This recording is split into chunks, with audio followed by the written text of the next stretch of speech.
you guys, but spring break since then, and a lot of events. And I've been testing some new builds. So since it's not February anymore, I thought it was a good idea to start with a new one deck 1 month, or a deck a month as I was calling it before. But I am not quite ready to. I haven't quite decided what I want to do for that. So let me know in the comments below if you have any ideas or if you have any suggestions for what you're playing.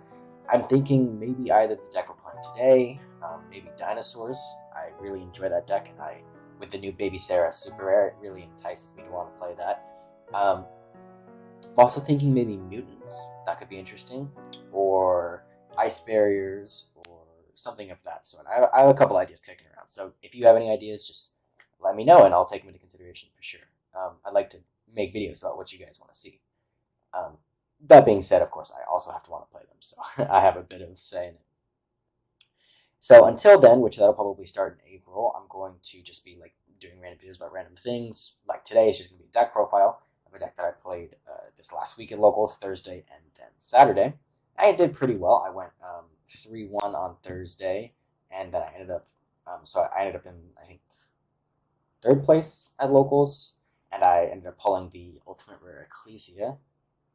Got that here for you guys. Look how cool that is. And then on Saturday, I did similarly. So it was a pretty good run with this deck, especially considering it's not the best version of it, but I will be showing you today, as you can tell from the title, Cyberse Eldlich. Unfortunately, it's not probably like the brave pile decks that you're used to seeing and the stuff that like top the YCS. It's more of just kind of like the older ones that were being used like in December and November of last year, but it's still a very interesting build, and I have a lot of fun playing it. So I will do this deck profile, and then I'll go through some basic combos and some like theory crafting at the second part of this video, so stick around for that. So first we have 3 copies of Cyberse Gadget here. This is really your play starter. You want to be doing this pretty much. You want to have this card in your hand every single opening hand. It's very good. It's got 2 effects. The first is on normal summon. It can spec a level 2 or lower body from the grave in defense, but negate its effects. You don't do that all that often. There's only 1 target in the deck, actually 2 targets in the deck. So typically all this does is it makes a token when it's sent to the graveyard from the field for any reason. It's a Cyberse Light level 2/0/0, which is, it just needs to be below level 4 for the combo. Next we have, and it's a Cyberse. We have 2 copies of Firewall Guardian. This card, you'll see that all of our like main deck monsters, our actual engine monsters, do pretty much the same thing. This card is very similar. It's a dark, which is nice. If this card is sent to the graveyard for a link summon of a Cyberse monster, it can special summon itself back. But then when it's banished itself when it leaves the field, which is unfortunate because then it's not in the graveyard for a variety of plays. But you can banish this card from your graveyard to negate. So otherwise, the other usefulness of this is that when an attack is declared involving your link monster and an opponent's link monster of any kind, doesn't have to be in the extra monster zone, you can banish this card from your graveyard and negate that attack, and if you do until the end of the turn, the original attack of that opponent's monster becomes 0, and it's unaffected by other card effects, except its own. So, very niche. I actually have never used that effect in normal play. I used it once in testing, but never actually in play. Next, we have 2 copies of my favorite card in the deck, Dotscaper. I love this card. I've always loved this card. I'm kicking myself because I didn't pick up the Star Pack version of this, the one with the star foil on it. In any case, it's a really cool card. I like it. It does the same thing, basically. It special summons itself when it's sent to the graveyard or banished, and that effect, each of those effects, either the banished one or the graveyard one, those are hard once per turns, even hard once per turns, and then also once per duels for each effect. So, but it basically, link it off for link 1, it goes to the grave, you bring it back, you link it off for another link 1. That's what all of these Cyberse cards do. Next, we have our Eldlich engine here, and so this is fairly standard. It's basically like how when you're using Eldlich as an engine, these are the ratios usually. 3 Sanguine, this specs an Eldlich from the deck. Keep in mind that this locks you out of anything but zombies, and that's actually very relevant, so just keep that restriction in mind for the rest of the turn, or for special summoning rather. Conquistador, this is, I played at 3 because it's like a pop, right? Like a non-targeting destruction effect, which is very powerful. Of course, you have to have Eldlich on the field to resolve that. 2 Hawk. This card usually is the least important. Usually you want Conquistador over Hawk in most situations, so that's why you play this one at 2 and Conk at 3. But in some matchups, this is very good. So I would caution you when you're playing this deck, make sure you think about whether, when you're basically, like if you're doing an Outland effect and you're sending one to the graveyard, think about if it's actually better to have Hawk in rotation or Conk in rotation. For example, against like Shadal and Invoke Dogmatica, which there's a lot of them at my locals, Hawk is really good because if they use your DPE effect, you can, like, to pop your back row and it's a Sanguine, you can chain Sanguine, or not a Sanguine. Let's say that it's anything and you get a Sanguine in the graveyard, banish it to set a Hawk, and then since they use their DPE effect, it doesn't come back until standby, you can banish it in the draw phase with Hawk Hero, which is pretty good. Now, I have one copy of Cursed Outland. There's a lot of debate about how many copies of Cursed Outland to play when you're doing like a splash like this. I mean, I kind of feel like none, except for the situation that Cursed Outland is an exceptional target for to like use your Eldliches as an extender for your Link summoning. You can just like bring it back for free pretty much, and you can just keep getting value off of the Cursed Outland. So I think I think 1 is really good in this deck. 3 felt super bricky. You could probably make an argument for 2, but 1 is, I think, the sweet spot. Then, of course, 2 Eldliches, which is pretty standard even in Eldlich itself. Nonetheless, like a splash like this. Eldlich is really good for, I mean, it plays really well into DPE. If your opponent doesn't, like, if they don't pop your spell trap, then you just bring it back. And a lot of times, because Skylight Sanguine can be banished to set a card during the main phase, it doesn't have to be in the end phase like the other 2. You can, even if they pop like your Outland or your other trap or something like that, you can bring Eldlich back, make it 35, go to battle, run over the DPE, and then do your combo from there to then like Scythe lock them or whatever. So that's it for the Eldlich engine. So those are our 2 main engines. So this is kind of like a 3-axis deck.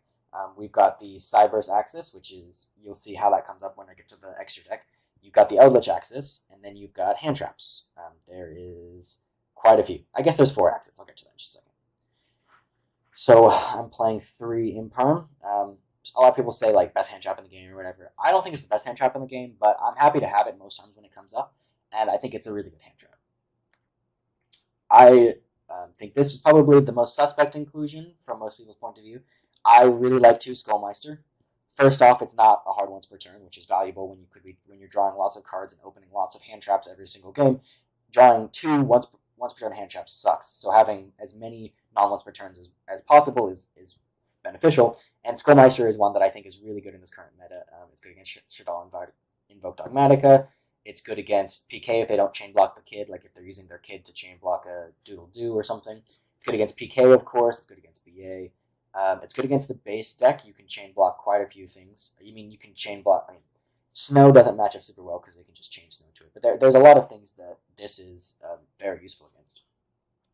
It's even really good in the mirror match because you can Skullmeister your opponent's Gadget or whatever.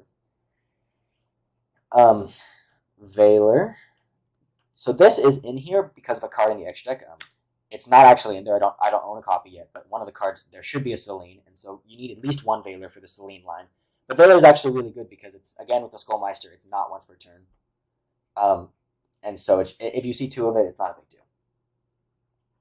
Then we have 3 copies of Ash. Ash is really good for just the random rogue matchups. Of course, it's not the most impactful hand trap, and if you open just Ash, it's not really going to do much.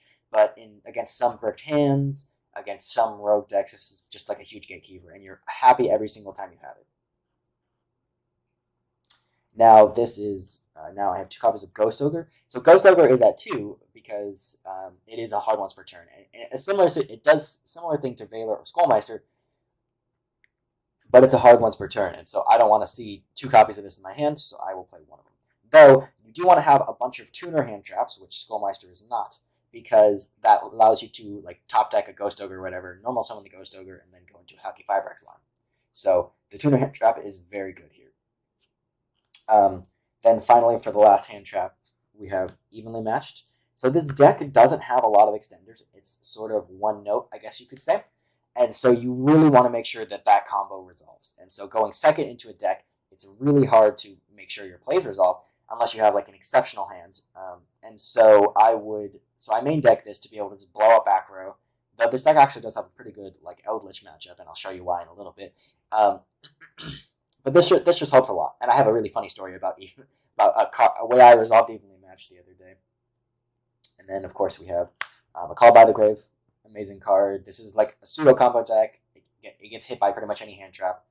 Not any hand trap stops it, but there's pretty much a place to use every single hand trap in this deck at some point impactfully. So Call by the Grave is really good.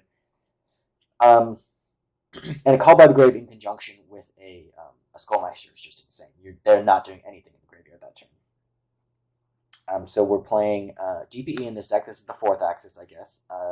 Celestial and Dasher. Dasher is definitely the correct choice in this deck because if you top deck like a hand trap, which we have a pretty big monster lineup because of the hand traps, or you top deck an Eldlich, you want to be able to get that out of your hand as quick as possible so you can do the Celestial effect. So Dasher is just absolutely the correct choice. Then we have two Fusion Destinies, unfortunately, got limited.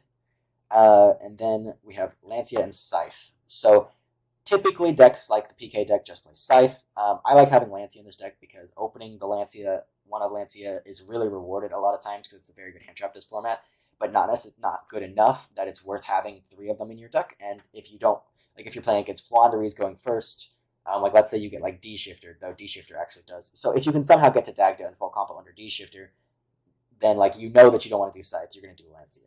And so there's a lot of opportunities here. Unfortunately, this means that you will open artifact bricks more often, but this deck doesn't really have a lot of bricks, and there's a way to put them back if you, basically it's the first step of the combo, so it's not a big deal. Okay, so that is it for the main deck. Now in the extra deck, we have Verte and DPE, of course. We're playing the main deck. It's really good in Eldlich matchups. We're not playing any draw cards or anything like that because we don't really need them, to be honest. And so having DPE here, it helps with the draw 2 from a Celestial. This just helps give you a lot of pressure on the board, and it lets you do your Scythe Lock, of course, which is the most important thing in this deck. We have Access Code Invert and Unicorn. There's a lot of lines to get you to Access Code very quickly, and this is going to be your ideal. Ideally, turn 1, you go first, you set up DPE, and you Scythe Lock your opponent on their turn. Then turn 3, you still have your Verte or whatever to be able to go into like you draw a hand trap, you normal summon it, go into this line, you get to the Access Code Talker, and then you OTK from it. Because there's a lot of different attributes in the extra deck. We have a Transcode Talker. This right here is the card that should be a Selene.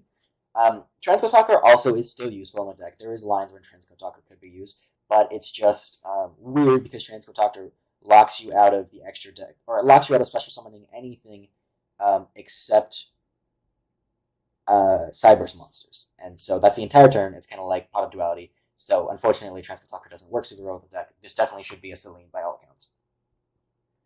We have Halki Fibrax, which obviously, Halki Fibrax, DPE, Access Code Talker. This deck is by no means cheap, unfortunately. But Halki Fibrax is really good just to give you a good game, turn 3 or going second push. Then we have here Nightmare Phoenix as our last link too. This is basically just like a way to get your Outlast traps in the grave, or if you need to pop a Floodgate or something like that. So Phoenix, of course, is just good. Dagda to be able to do the Scythe Lock. Let me clear some space here. Then we have both Dark and Lina. Dark and Lina, these cards are amazing. I go into them incredibly often, especially going second, just to rip resources out of your opponent's grave. They're super easy to make. Pretty much every turn 2, like going second, you can make these consistently every single time. And they just give you a huge, they help you climb up into a link 3, especially you could do this into a Selene.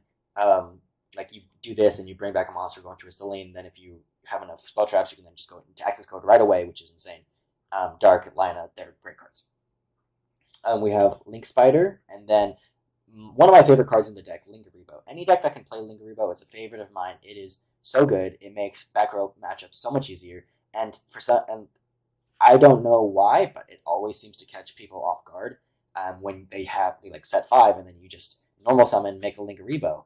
And it has a great arrow pointing down, so you can still use it to make, you can still do your combo if you make Lingaribo instead of Link Disciple, for example. You just don't get the draw. And then it just protects you from activations. And it also helps you play around Imperm going first if you draw Fusion Destiny, which is really good. Then we have the centerpiece of this deck, Link Disciple, and 2 Link Devotees. So I will show what you do in the combo, but basically this is the reason that you're playing the Cyberse monsters that you are. Link Disciple lets you go into Link Disciple with any of your monsters, gives you a downward arrow, and then they make a token or bring themselves back to be able to make a Link Devotee. Then you activate Disciple's effect, attributing the Devotee, and if you notice, that means that they were co-linked. This will let you recycle a card, so you can put one of your bricks back and try and draw a new card. And then this Link Devotee, when attributed while it's co-linked, unfortunately, Devotee locks you out of anything higher than Link 2 for the rest of the turn, but it's not that big of a deal because you just DP or Verte and Dagdir are both Link 2s, so it's okay. Just don't make this turn 3 or whenever you're trying to OTK and go into Access Kotaku, obviously. But when Link Devotee is attributed while it's co-linked, it makes 2 tokens, and that's pretty sweet. And then from there, you go into like a line with Dagda and Devotee again. And so, yeah, so I'll show that off in the combo portion of the video, or the explanation portion of the video, later on.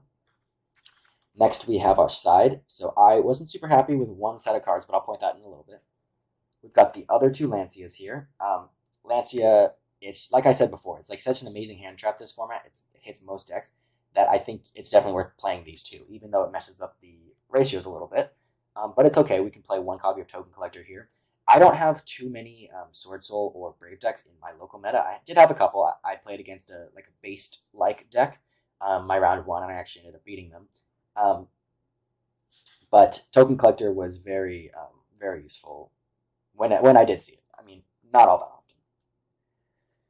Nibiru. So as into a combo deck, the matchup isn't that good if you don't open enough hand traps, and Nibiru is kind of the only hand trap that you could open by itself and have a chance of stopping a combo deck. So I think it's worth it. Then Spicy Tech, not that spicy. But it's seen in a lot of decks. I think the top 4 from the YCS, the top 4 list from the YCS that played like this sort of deck, but with the base, they played this card too. It's because you can, when you're going first against most decks, you can side in Sanctum, and then if you open it, it means you don't have to waste the resources of going to Dagda, and you can play around a lot more things so that you, like for example, you can make Verte while also having Lingaribo on the field, so that you don't get impermed on the Verte, and so you can play around a lot more things if you open the Sanctum. Your opponent doesn't usually expect it. For example, if you hard open Fusion Destiny, they ask the Destiny, they're like, I'm good, I won't get locked. Then you just activate Sanctum, and they don't have the Ash for the Sanctum because they use it on the Destiny, and then you lock them anyways. Twin Twister. So this is great. It gives you a discard outlet, and this speaks to something that I will probably be making changes for in my deck. This deck really loves discard outlets because you can discard your Eldlich traps and then get value off of them, or discard extra Cyberse monsters in hand, because really you only need 1, right? And then use that for extra value. And so having Twin Twisters here, which obviously doesn't go great until like Lord of the Heavenly Sky Prison and things like that, but Eldritch decks aren't doing too great, and I think that Twin Twister is really good to be able to get the value of 2 potential floodgates, and then also be able to discard a card. And then finally, the card that I wasn't super happy with, Ghost Reaper and Winter Cherries. In theory, the reason you would put it in is because you're playing, right? You're playing DPE, you're playing Axis Kotaku, you're playing Haki Fibrex, right? And so those are some like really high value boss monsters that most decks are playing now, especially most meta decks, and so you should be able to hit them with Ghost Reaper and Winter Cherries. It's just, I would rather have the less high rolly cards like Sanctum, which is super free if you're going first. Nibiru is almost always better into most combo decks, and there's a lot of decks in the main deck I would just rather leave in. But I'm willing to give it another chance. I think this is definitely a worthwhile deck. Okay, so that's it for the deck profile portion of the video. I will now go into the combo explanation video. See you guys in a little bit. I think it's going to be on Dueling Book. Okay, now we're back here with the combo section, so I just drew a test hand here. I'll do probably 2 or 3 test hands.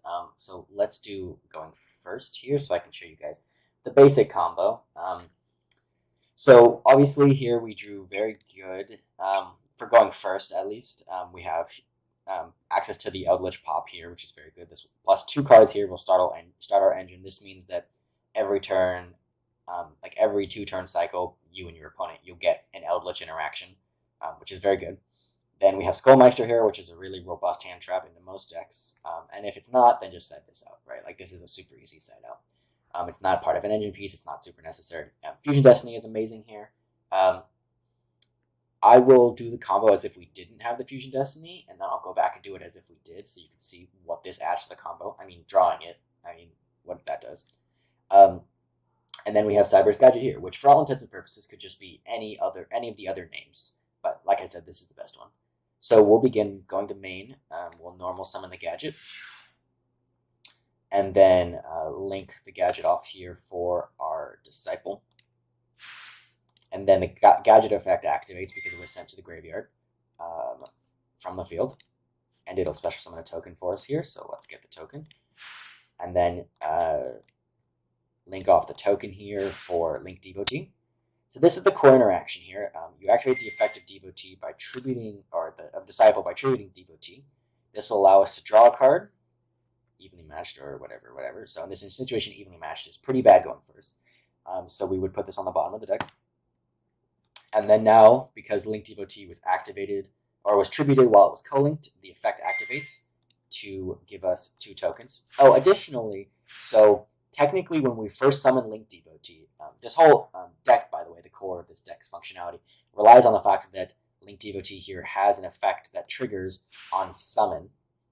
If this card is special summoned, for the rest of this turn, you cannot link summon 3 or higher monsters. And this, as you may see, does not have a can, right? So it's a mandatory effect, and so every time this monster summons, even if we're locked out of this, if this has already been applied to us earlier in the turn, it activates over again. So technically, when Link Devotee summons, we have an effect of Link Devotee. This is unfortunate because it means that it can be Ghost Ogred right away, but which is because then it doesn't create the tokens. And a clever player will notice that this is a problem here. And if that happens, then it's just kind of like you have to rely on your Eldlich stuff. But you would hope that they would maybe wait to do it on a later one. Yeah, this is why the deck plays around. Usually, like the best version of this deck plays Brave because it protects this interaction here, so that this can't get Ghost Ogred. It doesn't matter so much if the Disciple gets impermed. It just means you miss out on that potential to cycle. And it doesn't matter if Devotee gets impermed, obviously. It doesn't have an effect. In fact, it's actually better if that effect gets negated for you, but it's not that big of a deal. So yeah, so we tribute this off, do the cycle. It creates these tokens. So we're not going to... So let's set this as if we did not have this card in our hand, so we don't think about this for now. If we didn't have this card in our hand, we would have to link off one of the tokens and the Disciple into Dagda. And then this is where we link off the next token into the second Devotee. And this is where the fact that it's mandatory comes into effect, because now Devotee activates on the field, and then this allows us to chain Dagda to that effect because it is an effect that activates on the field. So from here we'll go and grab the Scythe. Not set. We want to put it in the spell trap zone here. Set the Scythe from the deck, or the Lancia if you're playing against a deck that Scythe is not useful against. And then finally, you link off the Devotee here into the Verte. You activate the Verte effect by paying 2,000 and sending the Fusion Destiny to grave, right? And then you do the whole Fusion Destiny Song and Dance, sending Dasher and Celestial for the DP. And then, so this, bear in mind, this card would be in our hand here. We have the Scythe set, and then we'd also have the DPE pop. The Eldlich pop, and then the Skullmeister. And then on following turns, well, let's see what we would draw. Let's do a sample, because we would have shuffled after throwing them out. We draw the Imperm. That's not bad. We can set this, probably use the Skullmeister, and then get his Celestial draw 2 more. Drawing the Eldlich there would suck. But yeah, so now putting these back to the top of the deck, just so I can show you. Let's see what happens. Let me show you what happens since you do have Fusion Destiny. So put these back in hand. So the way this changes is actually very early on. So you have to read this. Having the Fusion Destiny in your hand means that early on. Basically, where you're at the point when you have Link Disciple. Back to. So the branching path here is when you tribute Devotee. So you do your cycle back and forth. You create the tokens. In this instance, you link off one of the tokens here for Link Revo. because you're not going to have to make the devotee to trigger the on-field effect of Dagda, because we have Fusion Destiny in hand. So you can do Lingaribo here to be able to play around Imperm on the Dagda. Because then now you make a Dagda here, you activate Fusion Destiny, and then chain Dagda to the Fusion Destiny effect on field. And then if you get Impermed, you contribute the Lingaribo to negate the activation of that Imperm, which is nice. It basically, your opponent will probably just not Imperm if they see. I mean, if they read the Lingaribo. If they don't read the Lingaribo, then they will Imperm you and you'll get value off of it. But then you do the whole thing. You get, you get Scythe, you get the Fusion Destiny with Celestial. So to grave, here.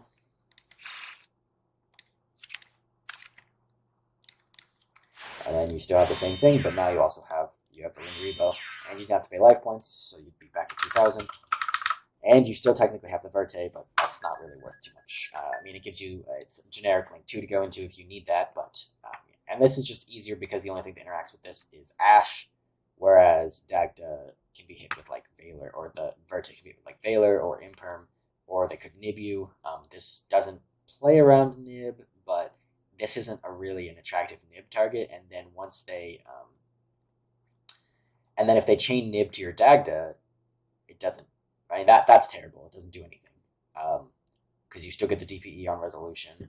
You lose your Dagda and your Lingaribo, but who cares? You still have the DPE Scythe Lock set up, so they would have to DPE you on resolution of this whole chain right now, and then you would still be able to do DPE pop the pop itself, and then one of these other cards here, and then you still have your back row. The DPE would come back in a standby phase. You could still do the Scythe Lock, so that would be pretty sweet. And then again, you have the Skullmeister, and this time you draw into an Ash. So pretty good. It makes pretty much all your draw in this deck. Pretty much all your draws are going to be hand traps. They're going to be not super useful, but they're good. Basically, it just means you have to be very careful with your DPE, and you have to manage your Eldlich and resources very proactively. You can't be passive with your Eldlich. You basically need to be thinking about or banishing your Eldlich engine every single turn. Okay, so let's reset, grab a whole new hand, and do it from there. Okay, so this is a very peculiar hand. Obviously, going second, this would suck. Let me roll a die to see whether or not we're going first or second. Let's do 1, 2, 3 is going first. Going second is 4, 5, 6. Okay, so we're going second. So we obviously don't have any interaction for that turn, for the opponent's turn. So hopefully, really, you're having to hope that they don't make a spell trap negate those. But unless they make Baron, if they're playing a pile deck, they will have a spell trap negate. So hopefully, you need to draw into something. If they're playing a more typical deck, they might not have a trap negate. Like even IDS, generally they don't keep a trap in hand. So even the match would be very powerful. But let's see what our draw is. It's an Ash, which is obviously not very good top deck. If they do have a spell trap negate, like if there's a Baron sitting here, Fusion Destiny will bait it out. So how I would play this hand out going second is I would activate Fusion Destiny. If they let the Fusion Destiny resolve, which I think there's a slim to none chance, you can bring out your Fusion Destiny. Then you can then the thing is here, right? Baron doesn't destroy, and Chizao, if they just have like a pile deck, will just have like Baron, right? Or it'll be like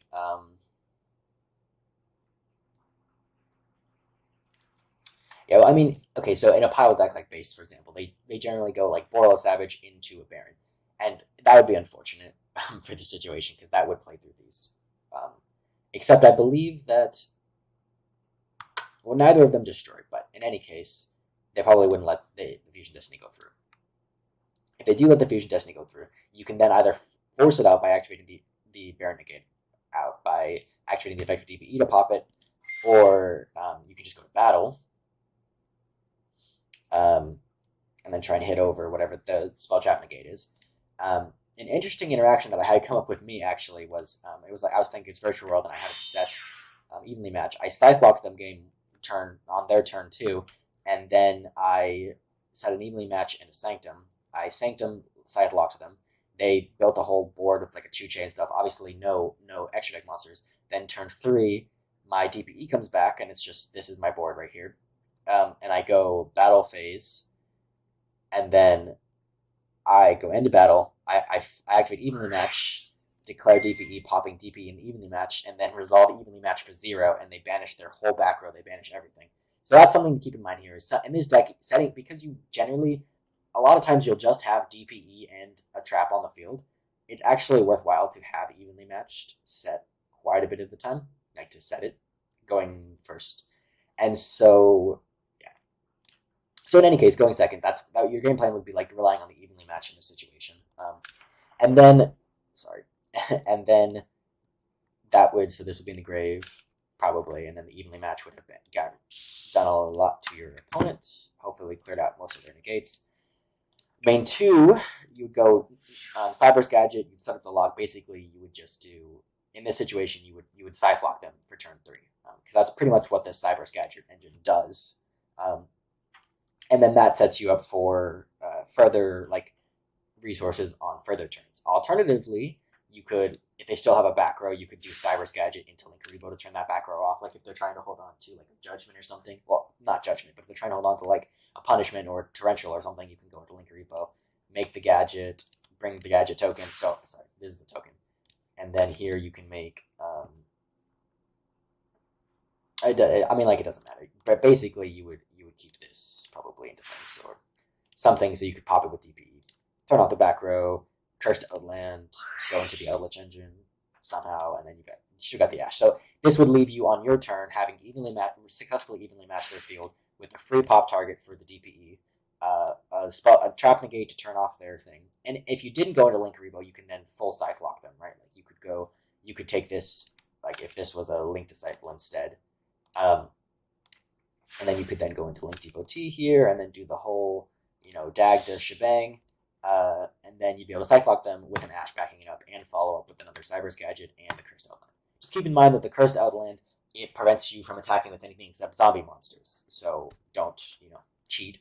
And you generally, like, for example here, you might want to do Cursed Outland, adding, let's see, like if you top deck this, on your next turn, you can Cursed Outland, add Eldlich, send Outland to the graveyard with the Eldlich effect, get a 3500 meter. So it's not the biggest deal, and you can also, worst comes to worst, pop it with DPE. Okay, let's do one more test hand, and let's see what we get.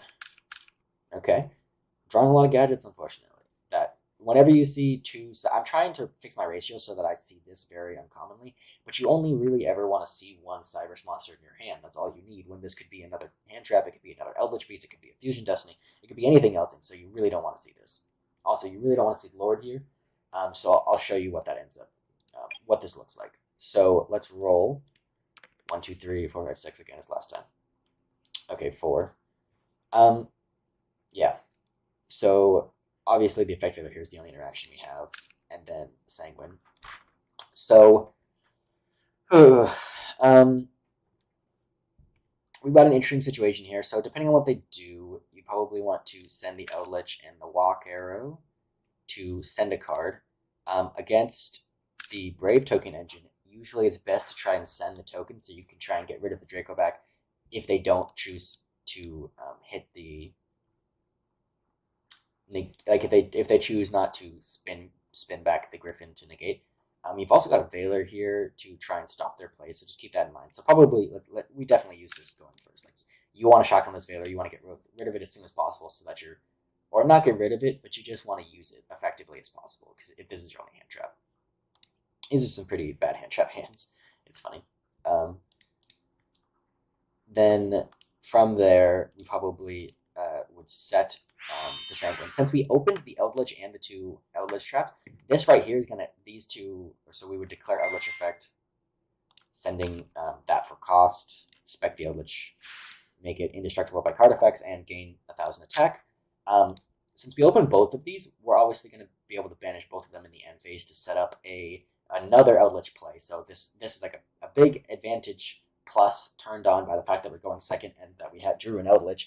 But generally, you don't want to draw the Eldlich, and we could have put the Eldlich back with our brick, but because we top decked the Sanguine, it ended up being okay. And of course, this is assuming no interaction. Like, you probably would have an interaction in the situation, Like, probably it would negate the send with the Griffin just so they didn't lose it and they could bring it out on later turns.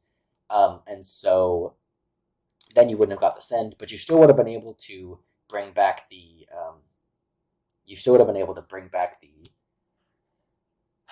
um, the Eldlich in this situation. You just wouldn't have gotten rid of that. Just beware if they have back row that you might get called by the grave. If you get called by the grave at this junction, it is very bad. It probably is a game-ending situation. So if you snip out a call by the grave, like if you're playing against base or like another combo deck, and then they set one back row, if it's not in the middle column, it's probably a call by the grave or something similar, especially game one. So then you would normal summon Cyberse Gadget here, and then do the Cyberse Gadget. Song and Dance by going to Link Disciple, and then Cyberse Gadget effect to make the token, and then send the token, link the token off for the Devotee, tribute the Devotee to draw a card, and then, well, of course, third Cyberse Gadget, of course. This always happens to me. But then you bottom one of the Cyberse Gadgets, of course, and then you make a token, and then you do the DPE lock, of course. So you've got, in the end phase, sorry, saying of course a lot, you've got the Eldlich traps to set a full new, probably if you don't know what you're playing against, a Conch and a Sanguine. Definitely a Sanguine, but probably a Conch. You've got DPE on field, you've got Scythe Lock, so this is a very good situation, just even under a weird hand. So yeah, so that is the combo purport tutorial and like how to play the deck. It has a lot of finesse. Probably some of the weirder points is the Hauki Fibrax and the Selene line is kind of hard to see a lot of the times when it's good to go for. That's kind of something that you need to just feel out, like when it's worth doing the resources into access code. Lingaribo, again, your best friend. It's not a super complicated deck, but it just rewards you for knowing when to hand trap and having a lot of meta knowledge. Okay. I think that's everything I wanted to talk about with this video. If you guys have any ideas for improvements on this deck, oh, there is actually one thing. So, if you notice, I'm not playing Signet Mining. My first version of this deck did play Signet Mining, and it played a similar, basically, it played the same ratio of Firewall Guardian and Dotscaper, so 2-2 and then 3 Gadget, and then 3 Signet Mining, and that felt like way too much. So I'm thinking what I'm going to try next is 1 Firewall Guardian, 1 Dotscaper, 3 Gadget, and then 3 Signet Mining. And even though Signet Mining can be ashed, that's actually sometimes beneficial as an ash magnet to be able to then Fusion Destiny freely, right? But then it also gives you a discard outlet if you draw the wrong trap. So if you draw a Conquistador by itself, you would much rather have a Sanguine to be able to get the Eldlich in rotation. And so being able to discard the Conch for the Signet Mining is very valuable. Additionally, if you open like Call By, for example, and you want to bait the Ash, and you have the Firewall Guardian, like so, let's say you open Call By, Signet Mining, Firewall Guardian, or even if you don't open Call By, you can do this anyways. You can like if you open like Signet, Gadget, and Guardian, which is like obviously a super bricked hand as far as Cyberse cards go, but it allows you to discard the Guardian, try and bait an Ash, and then also be able to get the Guardian effect, which almost never comes up. Additionally, the biggest use case is when you draw Eldlich, because Eldlich is just a gigantic brick in hand, especially because of how many monsters we're playing, you won't always have a spell trap. Or at least a spell trap that you want to send with Eldlich. Obviously, you're never going to send Fusion Destiny. In that case, then you can dump the Eldlich to the grave and potentially get value off of, especially going first. You can get the Eldlich to the grave and then get value off of that. So yeah, that's the change I will make, I think, is taking out 1 Firewall Guardian, 1 Dotscaper, putting in 3 Signet Minings, and taking out an Effect Veiler. So 1 Veiler, taking out 1 Veiler, 1 Dotscaper, 1 Firewall Guardian for 3 Effect Veiler, or 3 Signet Minings. But yeah, so that's everything I want to talk about. If you guys have any questions, if you'd like to see maybe some like exhibition matches with this deck, and again, if you have any ideas for the deck a month that for April, if you guys want to see a specific deck or something like that, just let me know. I hope you enjoyed the video, and I'll catch you guys next time.